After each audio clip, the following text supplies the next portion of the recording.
বলেন বলেন। হরে কৃষ্ণ।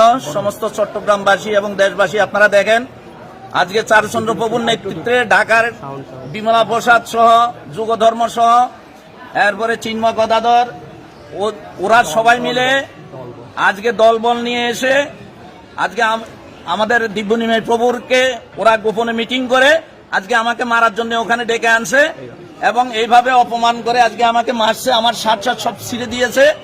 তো আপনারা যারা সাক্ষী আছেন, ওনারা সেই 15 সালেও এরকম একটা দ্বিধা বিভক্ত করেছে। আজকেও ওনারা এসেছে এই প্রবর্তক মন্দিরকে ভাগ করার জন্য। আজকে অনেকদিন ধরে কৌশলে ওনারা ভক্তদেরকে বুঝিয়ে আজকে এই পরিস্থিতি সৃষ্টি করেছে। এত একটা সুন্দর মন্দির, প্রবর্তক মন্দির। তো আপনারা এই মন্দির যেভাবে রক্ষা হয়, আপনারা সবাই এগিয়ে আসুন, এই সমস্ত সন্ত্রাসীদের হাত থেকে আপনারা এই মন্দিরকে রক্ষা করুন, এটা আপনাদের কাছে বিনীত অনুরোধ। হরে কৃষ্ণ। আমি এখানে একজন সাধারণ ভক্ত, আমি জানি না, আমি এখানে প্রাণকৃষ্ণ প্রভুর সাথে কথা বলছি।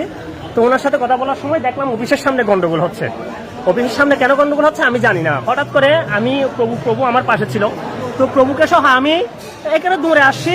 আসার পর দেখে হঠাৎ করে বিমলা প্রসাদ প্রভু এসে আমাকে দেখেন রক্তাক্ত করে ফেলছে, একদম সিরে টিরে ফেলছে, একদম সিরে রক্তাক্ত করে একদম মাইক দেওয়া শুরু করছে আমাকে। আমি জানি না কি হচ্ছে এখানে, কি অকার হচ্ছে আমি জানি না। এটা প্রাণকৃষ্ণ প্রভু, ওনার সাথে আমি বসেছিলাম, প্রাণকৃষ্ণ প্রভুদের সাথে এখানে অনেক ভক্তের সাথে আমরা বসেছিলাম। আজকে অনেক ভক্ত আপনারা দেখতে পাচ্ছেন মন্দিরে। তো ওনারা হঠাৎ করে এসে গুন্ডা বাহিনীর মতো হঠাৎ করে এসে আমাদেরকে এরকম করে আক্রমণ করা শুরু করছে।